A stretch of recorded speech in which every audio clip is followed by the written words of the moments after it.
Good evening, everyone. Welcome to the December 12th regular council meeting. I would like to call this meeting to order at 5:30.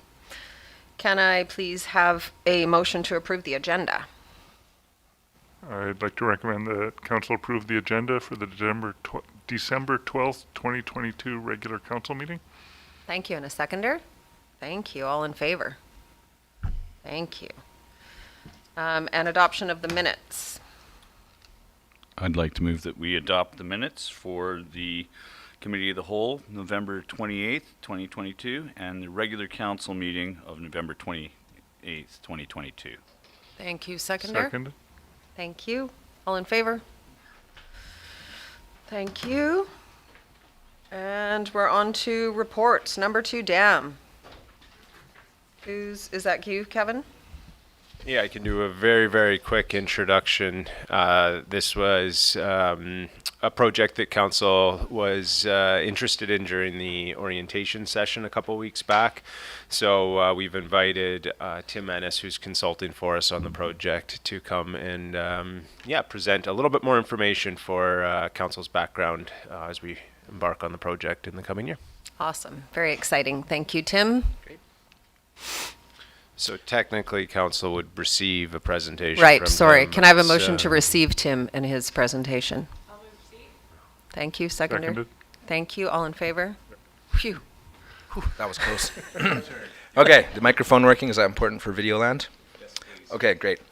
Well, hi everybody, and thanks for having me here today. For those I don't know, I think maybe you might be one. My name's Tim Ennis. I'm a private consultant based here in Cumberland, and as Kevin mentioned, I'm helping out the village here on the number 2 dam replacement project. So just a high-level kind of overview for you folks today. I know some of you probably have a bit more knowledge about the water system and how it works than others might, but the point of the number 2 dam replacement project essentially is that it's a requirement of the provincial dam safety branch due to its condition and age. We kind of characterize it as a seismic upgrade, but actually the dam could fail in a significant weather event too. Wouldn't just necessarily be an earthquake that could cause problems there. And then the spillway of the number 2 dam is also somewhat notorious for its erosivity and providing high turbidity events, not just into Perseverance Creek, but into Comox Lake, which is problematic for our neighbors who run the water system downstream from us. And so effectively fixing the spillway erosion issue is also a requirement of Island Health by way of a hazard abatement order. So we have to fix the number 2 dam and the spillway, but up until this point in time, we haven't had the funding available to do so. But we have relatively recently been successful in an Investing in Canada Infrastructure Program grant, which is for $4.475 million from the federal and provincial governments, which will enable us to get going on this project. And so step 1 in the process, very early step, is really just to engage with decision makers, stakeholders, right holders, other interested parties to sort of let them know what we're basically planning on doing and kind of go from there. And so with this new council, it makes sense for us to do that a bit here today. Great. So yeah, high-level overview. Where does Cumberland get its water from? We actually have 3 intakes to our water supply system. One is a groundwater well in Cold Creek Historic Park. One is Allen Lake, and the other is on Cumberland Creek at the Henderson Lake intake. Most people, I think, inaccurately think that we just get our water from Allen Lake, which is not the case. So I'm going to try the laser pointer here and see if I can draw some lines. Okay, it works over there for sure. So this yellow line, which is partially wiped out by other purple lines, is the Perseverance Creek watershed. But the pertinent parts for us, really, are the Cumberland Creek water supply area, like this, and the Allen Lake subbasin, like that. So the Allen Lake subbasin is just a little over 1,000 acres, and the Cumberland Creek subbasin is just a little shy of 2,000 acres. So from our water system perspective, those are the lands that are kind of most affected. And the village of Cumberland owns significant tracts of land here in the Cumberland Creek watershed, as well as a little bit of land around Allen Lake. I believe when you do the math over the entire Perseverance Creek watershed, the Village of Cumberland owns about 25% of it. So some of those lands are here that are owned for under the Water Services Department, and then these are, of course, some parkland acquisitions that have recently happened or have happened over several years that are also relevant to the larger Perseverance Creek watershed, but less so to our drinking water supply watershed. The majority of the rest of the Perseverance Creek watershed is owned by either Manulife or Mosaic, with specific reference to Mosaic in most of Cumberland Creek and most of the Allen Lake subbasin as well. It's an old system. We've had this system in place for a long time. So Cumberland number 2 dam, where is that? So just wanted to highlight a little bit more about the Cumberland Creek system specifically, because number 2 dam is in the Cumberland Creek system. So at the very top end here is what we call Stevens Lake or Stevens Reservoir. It's the largest storage reservoir in our Cumberland Creek system. It holds about 170,000 cubic meters of water and is largely fed by snowmelt from the upper portions of the watershed here, which the village then slowly releases throughout the course of the summer as things dry up. Should also mention that it has a low-level outlet pipe. I believe it's 30 centimeter diameter that's always fully wide open. So it's providing water to Cumberland Creek whenever it's not frozen through that mechanism.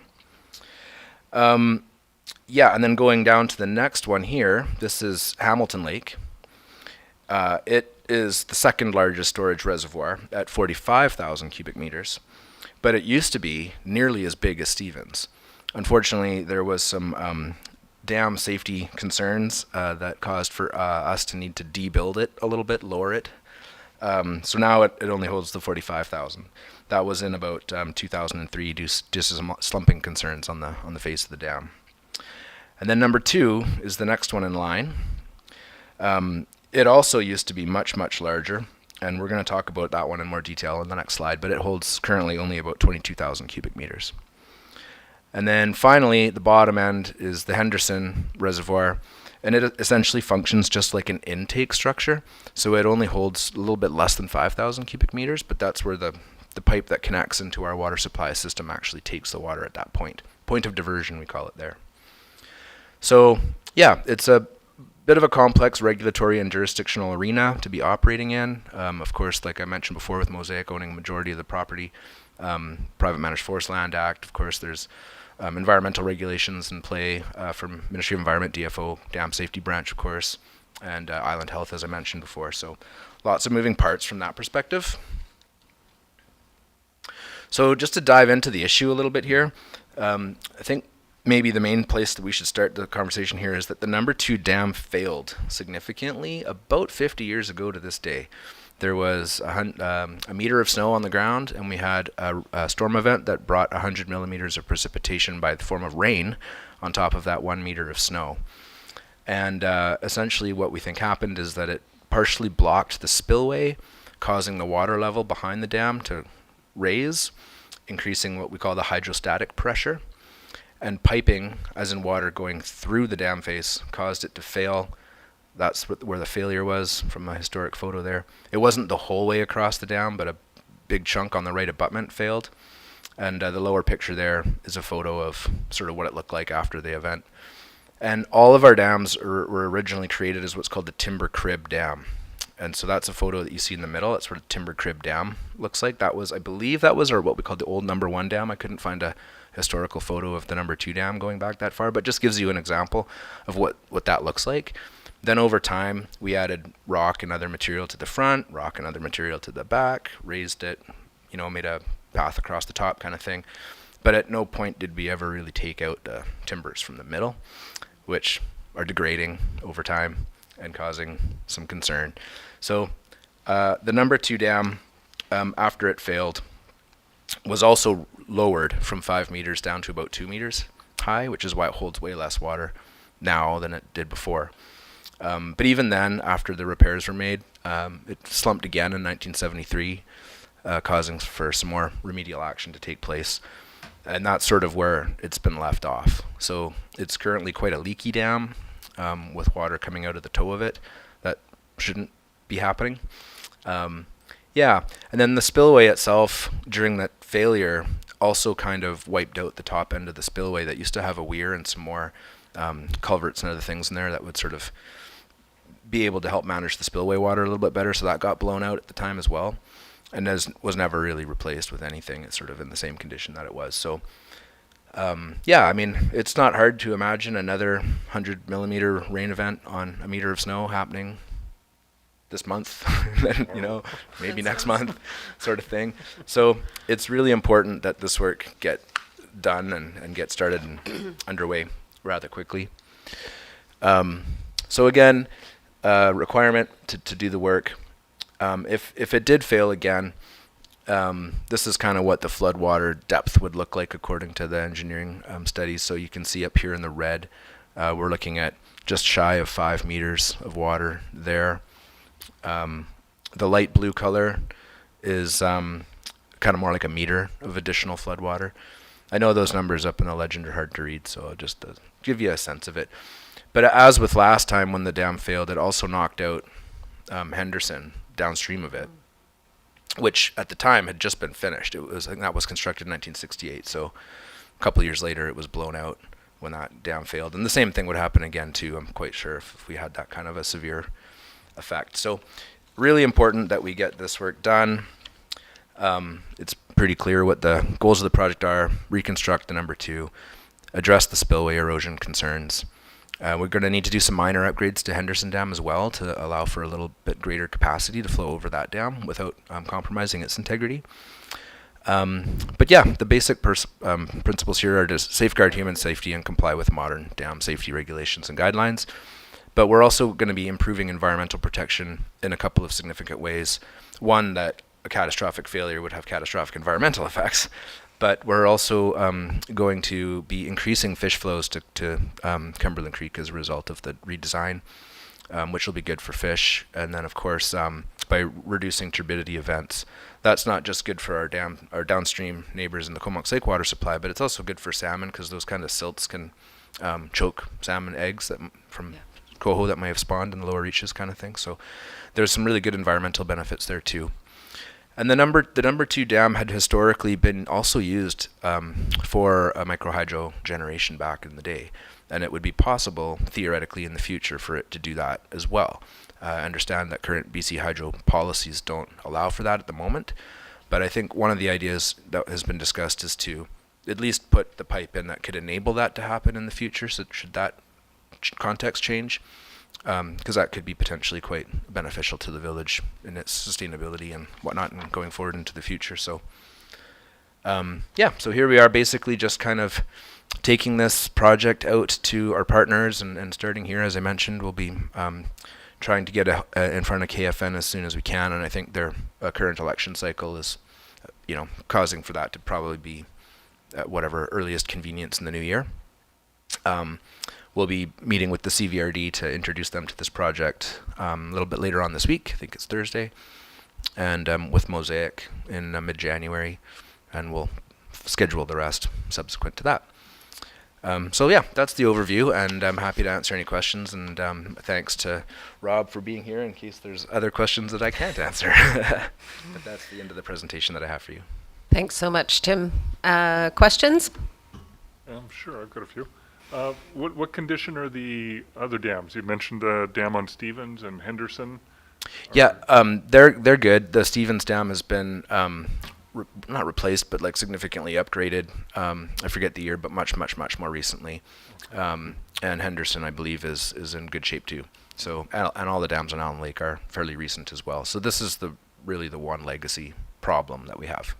All right. Yeah. And just with the micro hydro, was there an estimate on how much power it could actually generate? Yeah, I'd be going from memory on that one. There was some engineering design work done to try to get some numbers around that, and essentially, as I understand it, it was going to be sufficient to power the corporation of the Village of Cumberland's power supply needs, not the Village of Cumberland as an entity, but the corporation of the Village of Cumberland's power needs entirely. And I think, if I remember correctly, would have a return on investment payoff in a 10-year time frame. So pretty juicy opportunity, I think. But would also require working with Mosaic to figure out details around penstock locations and generation station Okay, locations. because a and lot of that would have to go on Mosaic land. not all, but probably some. Yeah. Okay. So Sure. certainly something to keep in mind. And Yeah. Go ahead, Councillor Berkey. Did BC Hydro give a reason for their lack of enthusiasm to pursue such a policy? I think it was just a province-wide thing. It's not specific to Cumberland, but I'm not exactly clear on what their rationale was for that. Yeah, I was talking to the energy minister recently, and it's just that they put all their eggs in the one basket of Site C, and so they're not doing any work with any local governments other than First Nations in terms of small green power projects anymore. Thank you. Clear as mud. Any other questions? Yeah, thanks, Tim. You're welcome. I actually learned a bit, so it's good that you're here and have so much knowledge about our system. I was wondering, so you were saying that in the number 2, it was at 5 meters and it's been lowered to 3. So in the rebuild, are we bringing it back up and getting some extra storage, or no? No, that there is nothing about this project that would add additional storage capacity to our system. Okay. It's just to replace it as is to make it safe. So essentially, right now, the number 2 dam basically is just functioning as a spillway to divert peak flows away from and protecting the dam below it, from which would not be capable of handling those kinds of flows. So it's essentially a diversion dam of sorts, I guess you could say, in its function right now. Yeah, so its function would remain the same going forward into the future. And I meant to add that the consultants also looked at the cost of repairing it or upgrading it versus replacing it, and it basically equated to a similar financial value but with lesser longevity. So the full replacement at the same cost buys you lots more time in the future where you're not going to have to, before you have to replace it at the end of its useful life. So. Okay, and so the Hamilton Lake was also lowered, you said, around 2003. Is there potential, I'm just thinking future water storage for a growing village. Do you think there's potential there to bring that water level back up if that dam was upgraded? Yeah, I would think so. I mean, I think the potential would be there to increase storage at number 2 and at Hamilton, should that be considered necessary for future growth or need in the future. But also keep in mind that I have a map here. Sorry, I should show you that if I can go backwards. The village of Cumberland also has water rights to what's called the Van West Lakes, which is an area right up in here. And there is no dam or any kind of storage infrastructure built there currently, but we have the water license for that. So there's additional expansion habitat, if you will, up there too. Probably cheaper for us to sort of max out what we have already and before we go into that water Yeah, license, but good to have the water license. I would say you're probably right. But as I understand it, that the current system has lots of capacity for future needs the way it's constructed currently. Okay. Yeah. Go ahead, Rob. Just to add to Tim's comments there, like, Hamilton was never reconstructed. Can you come up to the mic? Sorry, we're live. Sorry. Just to add to Tim's comments there on Hamilton, it was never reconstructed following the 2003 deconstruction because there was a requirement from DFO to actually provide a substantial portion of the water that would be captured for Fish, fish. So the cost benefit wasn't there, and I believe that's why the village for years has just let the dam sit the way it is. So just for clarification. Thanks, Rob. Thank you for that. And so would the same be said for the number 2 then as it in its current state? Do we Well, also through the redesign of number 2, the Yeah. basic principle is that right now, more or less every storm flow goes out the number 2 spillway channel. Through the redesign, only a 1 in 10 year flood event would go down the spillway channel, essentially sort of dewatering it, and that would be part of the solution to not having Yeah. the erosion problem. Right. And all that other flow would go over a spillway at the dam crest, which the current dam does not have. So that will add more flow into the Cumberland Creek system normally. And that's partly why the Henderson Dam requires a few upgrades too, to be able to handle those extra flows that are going to be coming down that way. So there will be more water for fish in the system after the number 2 dam replacement project, from anything downstream of Cumberland Creek and into Perseverance Creek around the corner. So that'll be a part of it. Just one more question, thank you. So, you know, we'll be doing sort of our part as far as the hazard abatement order goes, and not creating more turbidity in the Perseverance system. Is Mosaic changing or altering anything on their side with the culvert or anything like that to help with that, or? I guess I could say that some of those details we hope will come forward through our conversations with them on, I think it's January 16th, but I'm not aware of any plans they have to change anything in terms of their management of the spillway, which they own. Yeah. I should probably clarify too that there, in addition to just reducing the amount of water that goes through the spillway, this funding will actually help with some restoration effects to stabilize that eroding section. And there's a couple of different sort of plans that have been discussed about how one could actually execute that. But a lot of it is going to require access to and permission from Mosaic, therefore, to get some of this work done. So it's going to be really important to have their partnership in this project. Yeah, and I guess I was just hoping to hear that they were going to be helping with restoration or something like that. I don't know. There's lots of in-kind contributions they could make that would save us significant funds, and so we're hopeful that we'll be able to highlight some of those potential ideas to them, and you know, come up, you know, include them as a part of the solution to the overall project, rather than look at it as just Cumberland's problem to fix. I think it's going to take the CVRD, Mosaic, ourselves, and who knows, maybe others too, to really get this done in an effective way that achieves the goals that it has before it. Absolutely great. I appreciate that. Thank you. Go ahead, Councillor. I just had one last question. What's the time frame we're looking at on this? Yeah, maybe that's a Rob question.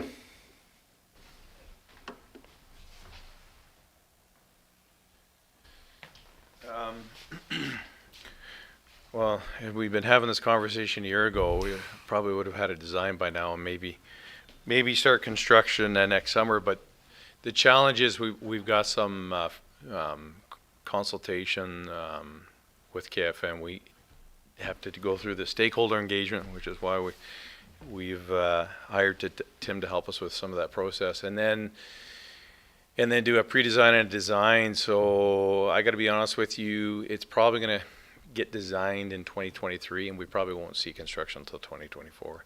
And unfortunately, it took the grant funders a year to finalize their decision on that, so that delayed the project as well. So it is what it is. Thank you. Thank you. Anything else? No, that's great. Thanks so much, Tim. Okay, thank you. Have a successful rest of your meeting. Thank you. Thanks, Tim. Thank you. Take care. Okay, and now we have wastewater, I believe. Water after water. So do we have, is Paul, he's blank, he's Do you gone. want me to move receipt of Yes, the please. wastewater upgrade project, contract value increase? And a seconder? I'll second. Thank you. All in favor? Okay. Come on in, Paul. So I'll go back now because I realized that I did not do the land acknowledgement. So while we have this empty space, I'll just say we are grateful to be here on the unceded traditional territories of the Comox First Nation. And voila. There's for our last council meeting of the year. Welcome, Paul.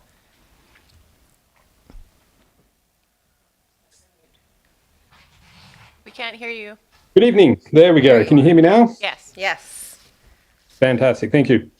Good evening, Mayor and Council. And Mayor Brown, I see you have moved seat from the last council meeting that I witnessed I several have. months ago.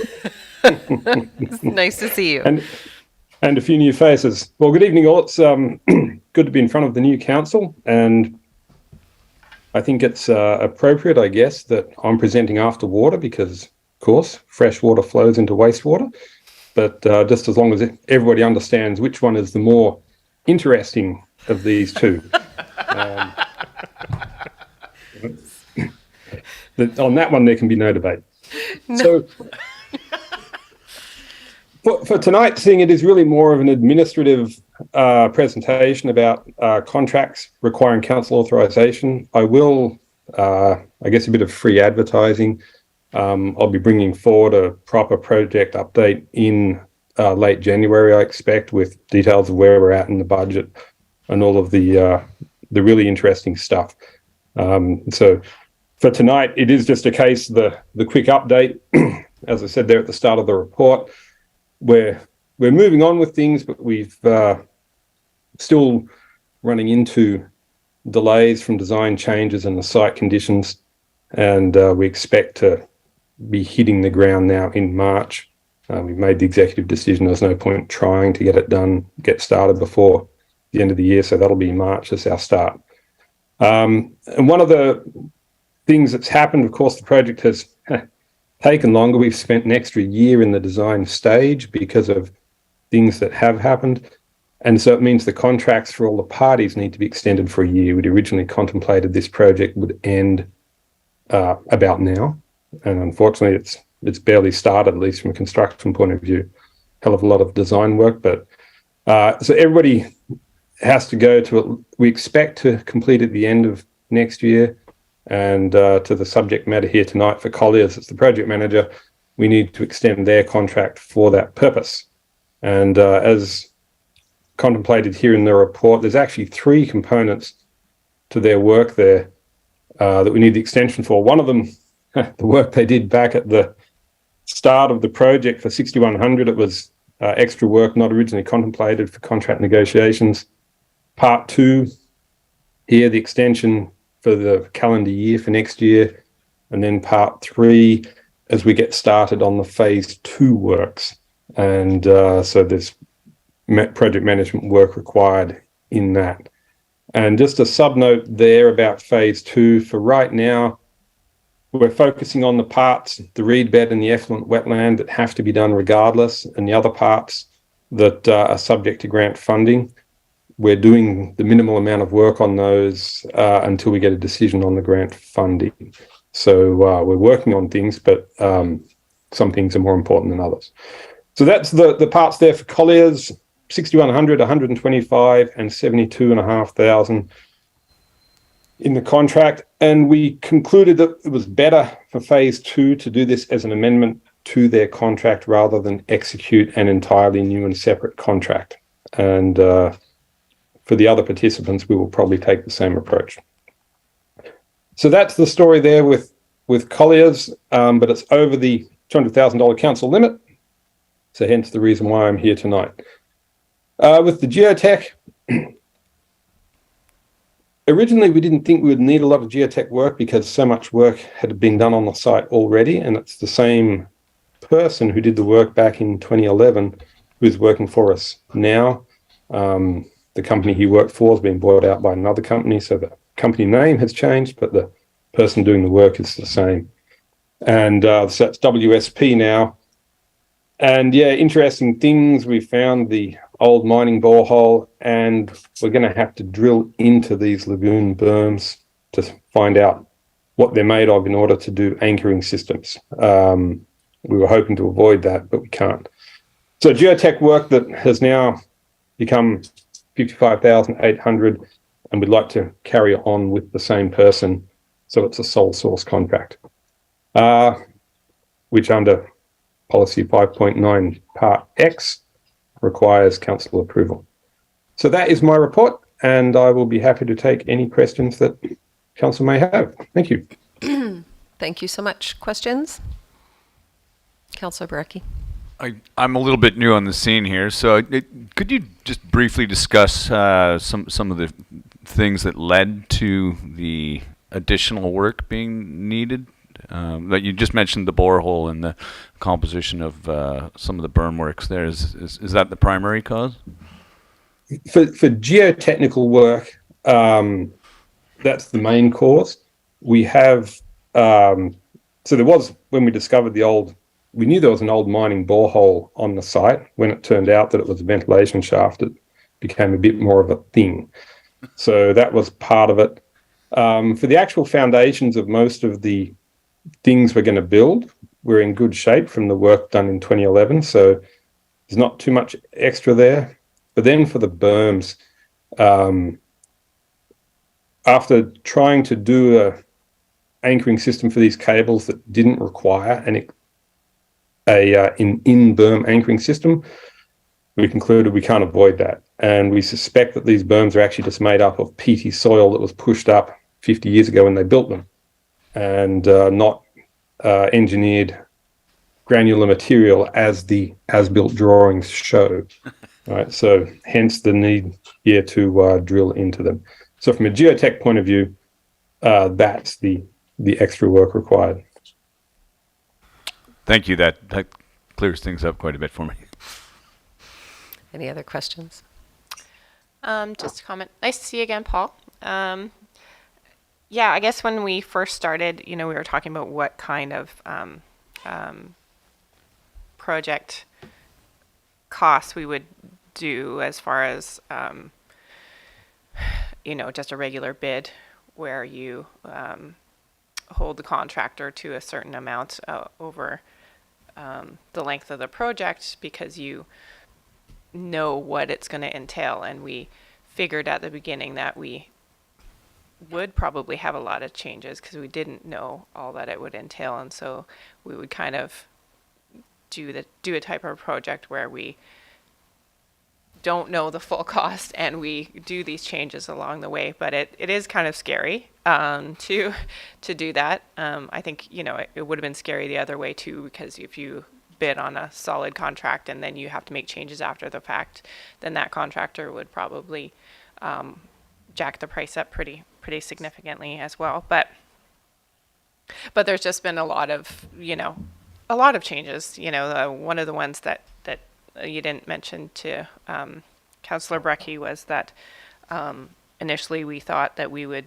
have a gravity-fed system, and because of the significant rainfall that we experienced last year, that's no longer possible either. And so we're going to have a pump system, and then the mine shaft, and then the berms, and various configurations of flows through the system itself. So yeah, it's a lot of change, and it's a little scary, I think, as council sort of continually getting these changes, and then, oh God, like, what is it going to cost us in the end? But we do trust you, and and we did create a really good vision together. I think, our Cumberland Made solution, and I hope that we can achieve all those things. I know some of the things, like the reed bed and the trails and stuff, kind of are getting pushed farther and farther down the line, and I don't want to lose sight of those things, because I think that was a really important aspect of our original planning. And so, it's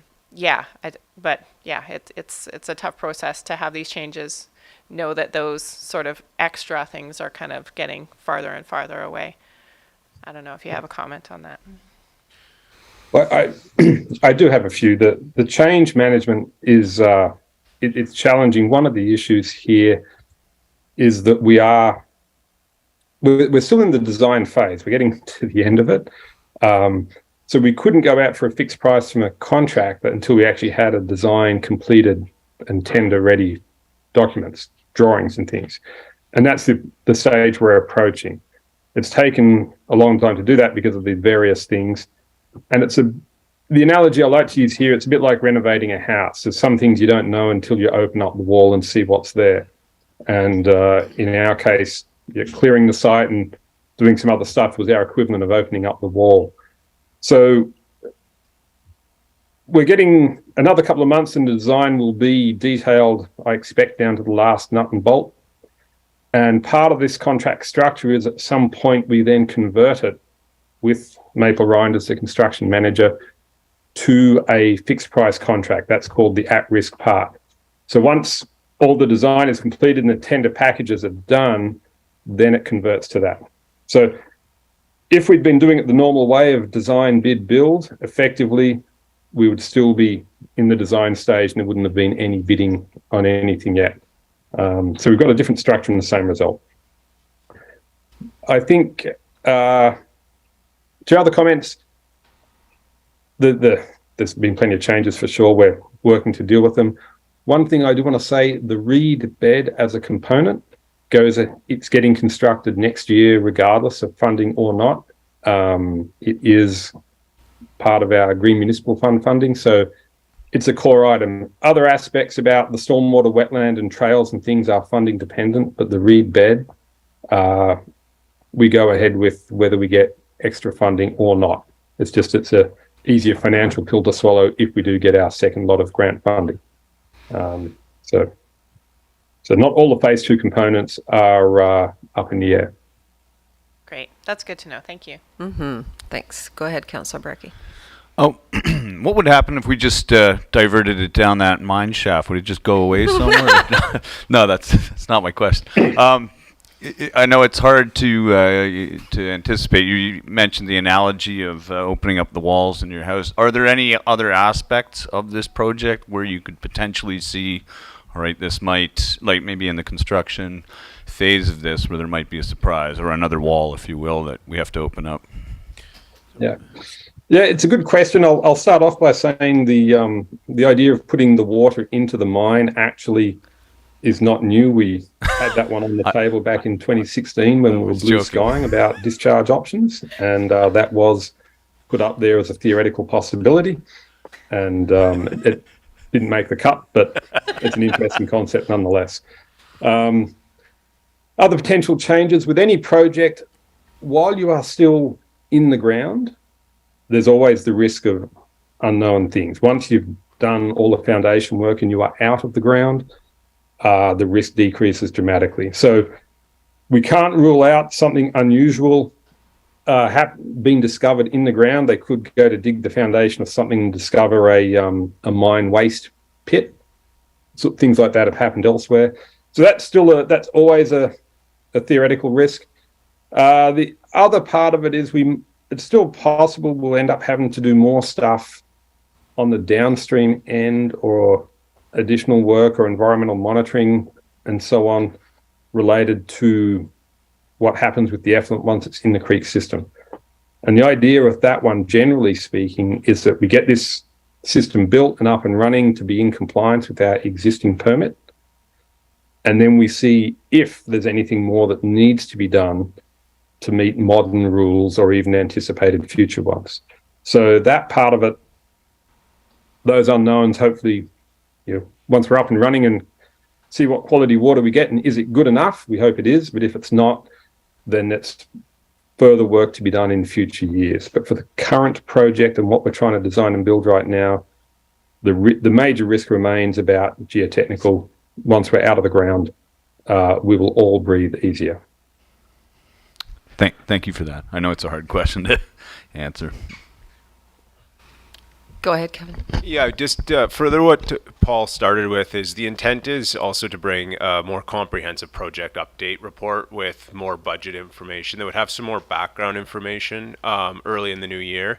The reason why this report's being brought forward is there's 2 time-sensitive issues. So the geotechnical work really needs to proceed now as part of the design process, and that would require council approval for sole sourcing it. And then the contract with Colliers is set to end on December 31st. So in order to ensure contract continuity with them through the project, we require a decision, and this being the last meeting of the year. So that council report that Paul's working towards end of January, early February would be a good opportunity for a bit of an orientation to the project as well, in addition to what's already been done with council, because it's many years in the making, and it's there's still lots more to come. So Thank you for that clarification. Councillor Therian? Yeah, I just wanted to clarify that all of these funds are included in the budget that was updated last September. That's correct. That was the purpose of that, was to enable us to move forward with that, but we still have to follow the purchasing policy, which requires these different approvals at different thresholds. One more question. Paul, can you remind us how much flow we have right now and how much flow capability we'll have after the upgrade? Oh, what a good question. into the technical stuff. The dry weather flow that we see down there is in the order of 800 to 900 cubic meters a day.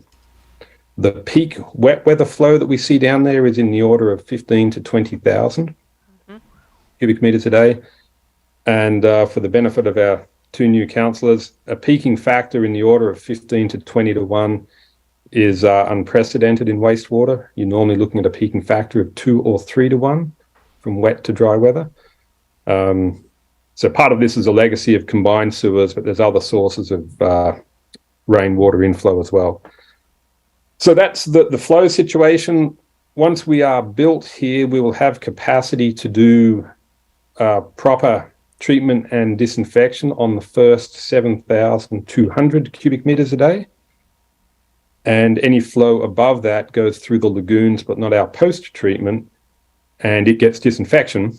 And we're designing that to handle up to the number is 10,800. There's reasons why they're not just nice round numbers, but anyway, we will end up with a combined flow capacity of about, to be able to partially treat and disinfect 18,000 cubic meters a day. And of that, the first 7,200 will get full treatment, phosphorus removal, and all that sort of good stuff. And the last part in that one too, the reed bed, which is being designed for 3,600 cubic meters a day. So those are the numbers there. Does that answer the question? That's awesome. Thank you. Thanks, Paul. Way to have those numbers right in your head there. I've Any been other? living it for 5 years. Yes. There'd be something wrong if I couldn't cite them. Yes. Any other questions? Okay, can I have a mover for the recommendation, please? I'd like to move that council authorize staff to increase the contract value for Collier's project leaders from $235,000 to a value not to exceed $438,600, excluding GST, for project management services for the wastewater upgrade project, and that council authorize the CAO or designate to execute the revised contract value, and that council authorize a direct award contract in the amount of $55,800 to WSP Canada Incorporated for geotechnical engineer consulting services per section 5.9 X or 10 of Council Policy 3.3 Purchasing Management Services. Thank Second. you. Thank you. All in favor? Thank you. There you go, Paul. We'll see you in January. Have a very happy holiday season. Thank you, Paul. Thank you, Paul. Thank you very much. Okay, next up, Comox Guardian Watchman. Yeah, so at a recent closed session, council considered an agenda item that led to a motion in support of funding the Comox First Nations Guardian Watchman program in 2022 in the amount of $3,000. And as part of that resolution, our council moved to rise and report. So this is really just intended to bring that decision forward in a public meeting. This just provides a little bit more background on the nature of that request, which originally was a letter to council from March of this year. And then in follow-up, staff have also been directed and are working through 2022 budget process and some other things to see what options may exist for long-term funding of this program. So, Thank you. Any questions? No, just I'm happy to support the Guardian program. Thanks. So can we have a motion to receive the funding report? Move receipt. Thank you. Second. Thank you. All in favor? Thank you. Excellent. Rural Cumberland Fire Protection Agreement. That's you again, Kev. yeah, so The village is currently nearing the end of a 5-year service agreement with the Comox Valley Regional District, whereby we provide fire protection services to, it's mostly rural Royston. And within that is not only fire protection, but first responder, fire prevention, a few other services. With it coming to a close, staff have worked with the CVRD to discuss a few different options, and what's being recommended tonight is we extend the agreement essentially on the same terms and conditions, really because the alternative option of opening up the agreement to making any changes for the long term, we didn't think that was worth the exercise, given we are anticipating a likely change to how fire services are or the legislation that governs fire services in rural areas and the requirement for inspections. Currently that doesn't happen. And so if that were to occur, it's likely that we would want to include that within the service agreement, doing those inspections. And then we are better positioned to respond having knowledge of those properties. And so should that provincial legislative change occur, which has been anticipated for several years now, but there's a lot of thinking that will happen in 2023, then that would be an opportune time to update this agreement to reflect that change in the service level. And then we could look at a longer term agreement starting in 2024, perhaps with that substantive change.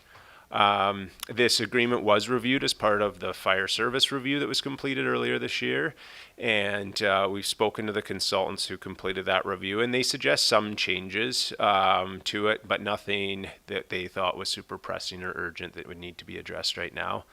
We've also had it reviewed by our insurer, and again, they had some minor comments, but nothing that would suggest that we would be at risk of just continuing on under the same terms for another year. So that's what's proposed. Thank you. Any questions? Comments?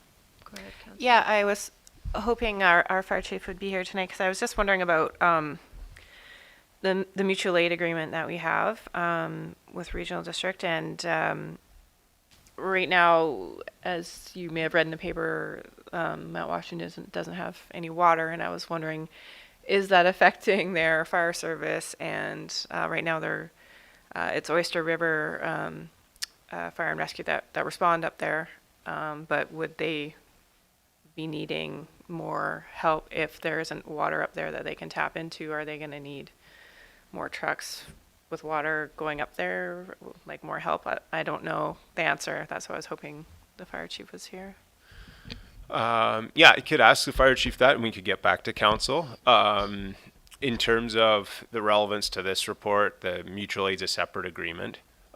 So any renegotiation of that, I can't remember when that term is up, but we're part of that mutual aid with, City of Courtenay and Oyster River, I think Union Bay, Town of Comox, and the National Defense. So that mutual aid agreement, I'm not sure how it would work with Mount Washington given response times. So we would always keep our tender, our water truck here. So sending it up there would mean we wouldn't have a service here. So I don't believe that request for any support services have been made, and I don't believe we've been able to provide, mutual aid services up there, just given the response time's quite long. But that I can talk to our chief, and we can get council some more information on that. That's not a problem. Yep. Thank you. Thanks. Go ahead. Yeah, I'm just wondering if it's possible to make small changes that were recommended in the fire services report to the contract, especially the one where it shows that the payment for services in section 6E is in conflict with the section 7. And they recommend just putting in a very small clause that says, except as provided in Article 7. Is it possible to look at, I think it's recommendation 5.4 on the report. Yeah, so sometimes once you start making one change, you end up with a few others, and given the timeline that we were working on this, and the past practice has always been that this agreement worked just fine for all parties, including that. Okay. So that's why the decision was made. it's really easy to just extend on existing terms. To start making changes requires additional review and process. So it's absolutely, if that's what council wishes, we can pursue that. But there's, some risks associated just in terms of timeline. And Okay. There's never been any problems with those two clauses being in conflict in the past? Okay. Okay. All right, can I have a mover for the recommendation, please? I've lost it. I can move that council enter into agreement with the Comox Valley Regional District to provide fire protection services to the rural Cumberland Fire Protection Service area for a 1-year term commencing January 1st, 2023, and authorize the mayor and chief administrative officer to execute the agreement. Thank you. Seconder? Thank you. All in favor? Thank you. Okay, AVICC resolutions. Do you want to introduce that all, Rachel, or do you want us to just? Sure, I can just say a few words quickly. at her. So the Vancouver Island Coastal Communities Convention is taking place in April for council members to attend, and AVICC is an opportunity for members to submit resolutions that, if endorsed, go to the UBCM convention in September. So staff is asking council to discuss what resolution topics, if any, it would like to submit to AVICC, and this will allow staff to prepare the resolutions for council to consider at their second meeting in January.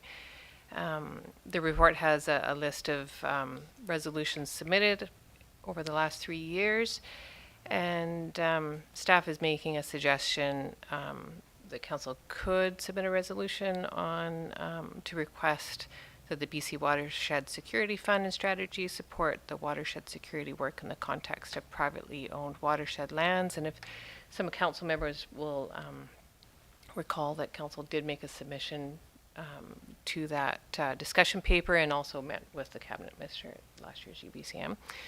So this would follow up with those actions. And Mayor Brown, you did mention that the new premier is rolling out some new policy changes with the province currently, and I did look at the opportunity for late resolutions that would go directly to UBCM, and the deadline for those is June 30th. So council can submit additional resolutions at that time. There is also a process for late resolutions after that date, but it's definitely not recommended to go that route. Okay, thank you. Thoughts? Questions? Yeah, I mean, we usually are submitting something to do with Private Managed Forest Lands Act revisions. And I think, it's tedious, but I think it'd probably be good to do again since there's a new minister of forests. So, they weren't very receptive our last meeting about the changes. They just said to keep putting in submissions. So I guess that's what we should do. The Watershed Security Fund, I think it'd be great if we talked about the province helping us buy some of these lands around our watershed for protection. And maybe the private managed forest land resolution could have more to do with the cut block planning and input from local governments into those plans, particularly when they are in close proximity to waterways and reservoirs that we rely on for drinking water. And then the other one I was thinking of was, since our MLA is the new Minister of Energy and Mines, low carbon something, we have a number of projects that we've been thinking about through the years. One we heard about tonight, which was the micro hydro on number 2 dam.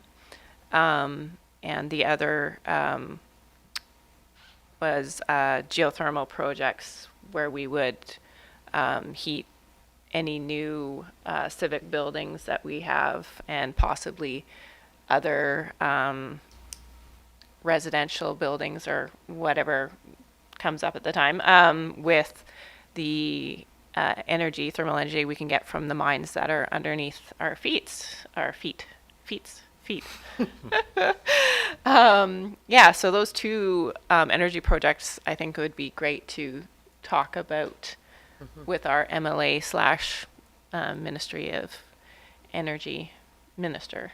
So Great ideas. Is there, sorry, Go for it. is there any way to frame it in the capacity that if the province wants to increase housing, and if we have a housing crisis, that one of the first things you do is establish a good water supply, and that this would be one of those critical components that you think of before you start increasing the housing supply in areas, to make sure that there's abundant source of fresh drinking water for generations to come. Good point. yes. I haven't had any comments on this. You guys, this sounds like you guys have got it well in hand here. Yeah, so I was thinking too about, because we have a new minister, to go back to Minister of Forest. I'm just trying to figure out what that angle is, so that it's not the same thing.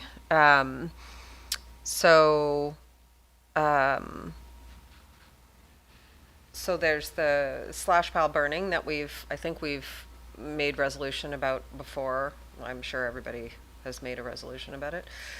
And then the other thing I was looking into is the Managed Forest Council, and asking for review of that along with review of the Act, potentially with the addition of, I'm not sure, but conservation interests being added to the board, or the council, sorry.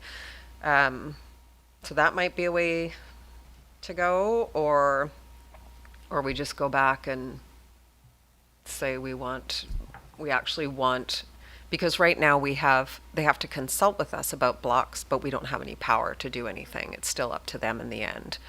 And we did a resolution, something like that, I feel like, in the past, where we asked for, Yeah, well, they don't actually have a duty to consult, but they are, but they are, yeah. but they don't necessarily listen, but Yeah. yeah, so. But adding the context of the watershed maybe is making that a new resolution, right? So we want, Yeah. It's hard because they don't want you to repeat resolutions, but at the same time, they're not changing anything. So we Yeah. still have the same problem. So we try to come at it from different. Yeah, Different angle, I yeah, see. yeah. And so I like the Managed Forest Council idea, like adding a conservation participant to that, because right now it's really a sort of revolving door from, the forestry industry executives. So yeah, I think it's two owners, so two landowners and two forestry professionals, and then Yeah, one and then- other appointee. one from UBCM. Yeah, So there is a local government, so I guess that's sort of supposed to be our voice there, but I think a separate yeah. conservation voice. I would was be thinking nice. two conservation voices, because you Yeah. need the voice to actually have enough impact, the voices to have enough impact to generate. Can we don't need to be that specific, maybe. Well, I think what we're looking for is guidance from council on ideas, and then we would come back with proposed resolutions just before the deadlines. That would be later January. So we don't have a lot of time, just recognizing the holidays are coming up, but we would need to potentially engage some outside help. I mean, staff aren't necessarily experts on this too. So if you're thinking along the lines of some sort of private managed, the Managed Forest Council, Managed Forest Council, we yeah. would have to do a little bit of research into representation on that, and would want to understand what council's interests are and what you're seeking to see better representation. And I think we understand that's from Yeah. a watershed protection perspective. Yeah. If you want to use the fox watching the henhouse reference, is probably a good. Yeah. Good thing. So it'd be like a whereas the fox is. Whereas we don't trust what's happening right now. Okay, so that's that one. Did you get enough on that, Rachel? Yeah, I think we can move with Okay. that one and bring it back to council. Okay. I have more. Yeah, what was the other one the micro hydro and geothermal. So do we need a resolution around that, or do we need just to visit with the minister on that? Yeah, that's probably more. I mean, it would be nice if the province did open back up the avenue for local governments to work on small green energy projects. Yeah. So it is a provincial-wide initiative that we would be seeking, but we also could have private conversation with the minister about our specific issue. I believe you're still allowed to provide enough power to run your own services, but you cannot resale extra back into the grid. Right, but you have to- I believe where the provincial regulations are at right now. Yeah. Yeah, And I think it's the transmission that we're having the issue with. We would need that transmission Hydro. help from the BC do that. Hydro. We would have to develop our own separate parallel infrastructure to distribute it. Any power generated. Which seems So Oh, yeah, can't this- tie it into BC Hydro at all. yeah, that's Is the the current- current Yeah. Okay. program is not accepting these small sources into the existing grid. Yeah. And we did do a resolution on bringing back that program. What year did we do that? 2 years ago? I believe there was 2 in 2020 and 2021 clean and renewable energy regulatory framework. So Yeah. you had a couple kicks in the can there. Again, it still hasn't changed, so I mean, Yeah. I don't know. It's hard to know how to. We could again just talk to the minister directly. And, Yeah. Yeah. I think that's what we should probably do. Just a question. I mean, with the geothermal, I know in other locations they do it, on a residential scale. Would there be some opportunity to expand the scope with that? Because they are basically, you just need a couple of holes in the ground and then the return systems, as far as I understand. So there might be an interest in the larger community here to try that as well. Yeah. Yeah, I think there are communities that are doing community power systems with geothermal. Or district heating is what District they're calling heating, it, yeah. Oh, I was thinking more as a one-to-one, each Oh, each house is individually. essentially its own node rather than having a communal heating like they have in other countries. Yeah. Iceland's a good example Oh, of I that. see. Yeah. Yeah. Yeah.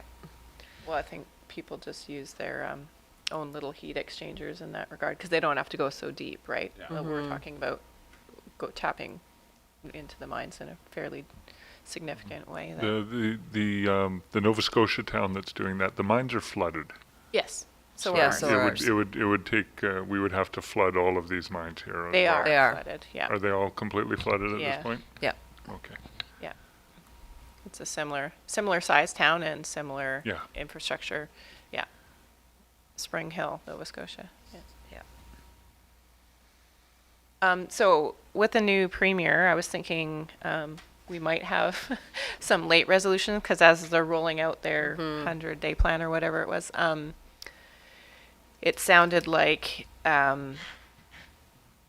they were really trying to incentivize development, and those communities that were pushing a lot of development through would somehow be rewarded by the province with funding. And so I could see that model possibly being problematic. And so I'm wondering if, we don't really know the details of it yet. They've kind of said a little bit about it, but as those details become known, we might have another resolution to bring forward.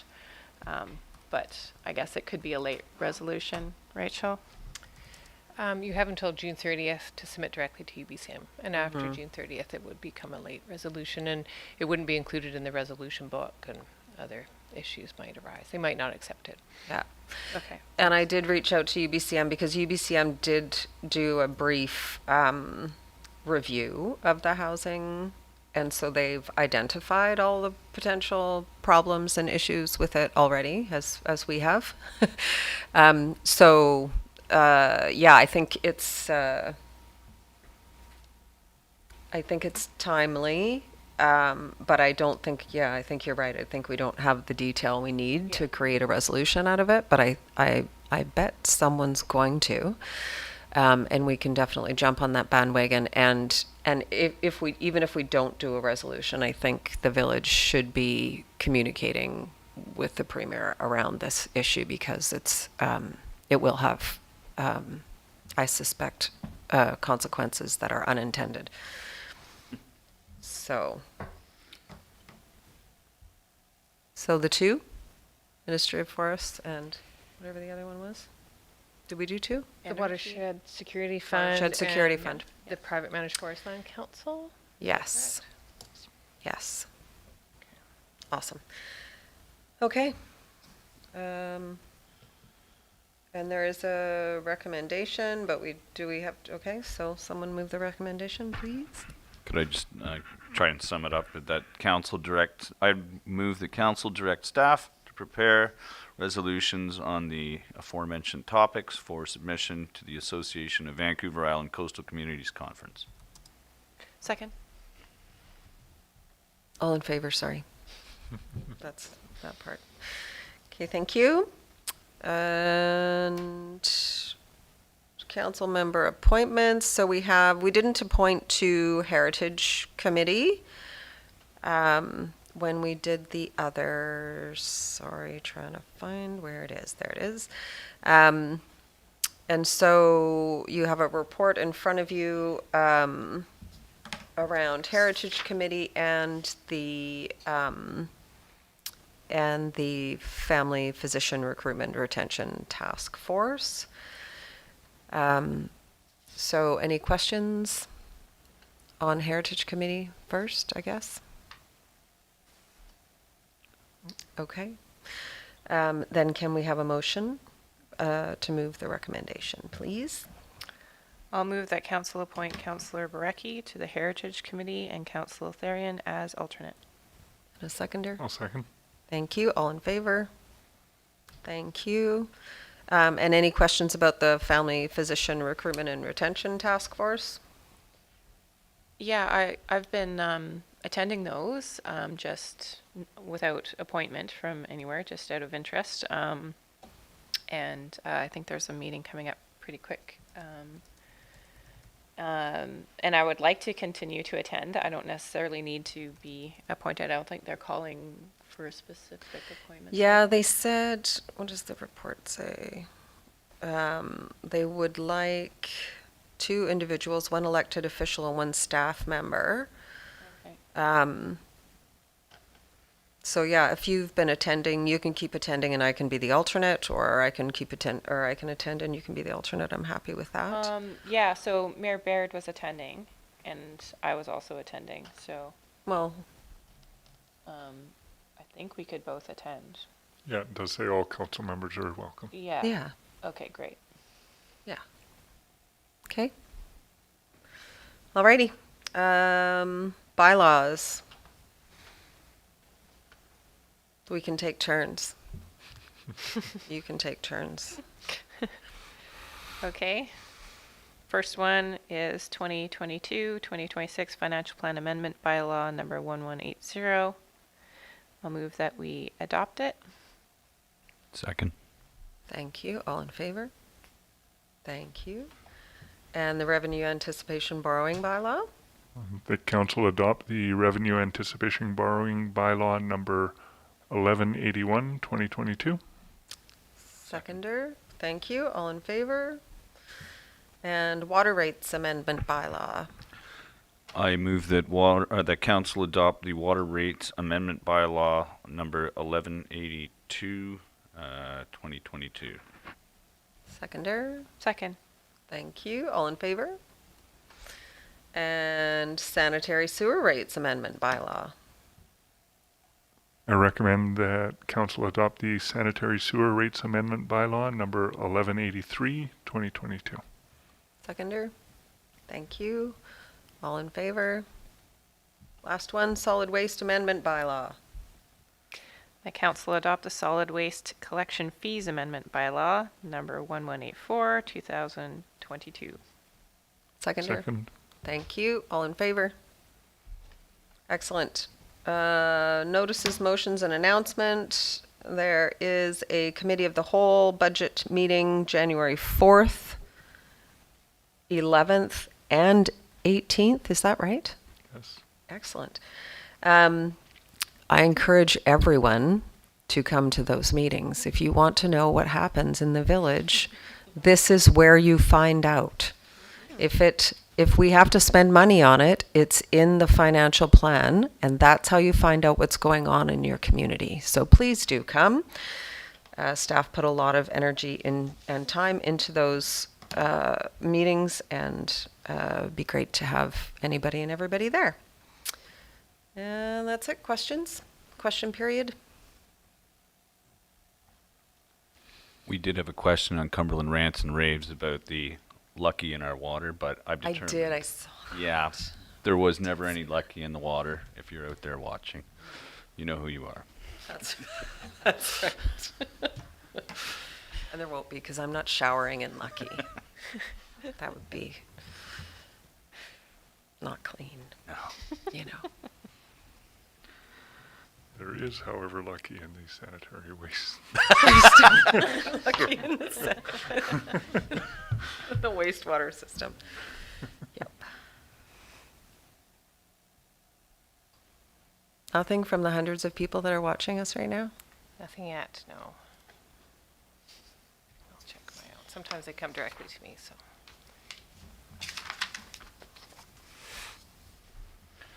And the audience? Live studio audience, nothing? Nothing? Thank you for being our loyal All right. fans. Well, thank you for being here anyway, and thanks to those watching at home, all of you. And have an excellent holiday season, and we'll see you in January. Councillor Barecki, did you have something else? No, I was just going to move adjournment, but I didn't want to interrupt your. My happy holidays greetings, message? yeah. Okay, you can go for it now. I move we adjourn and enjoy the Second. holidays. Second, thank you.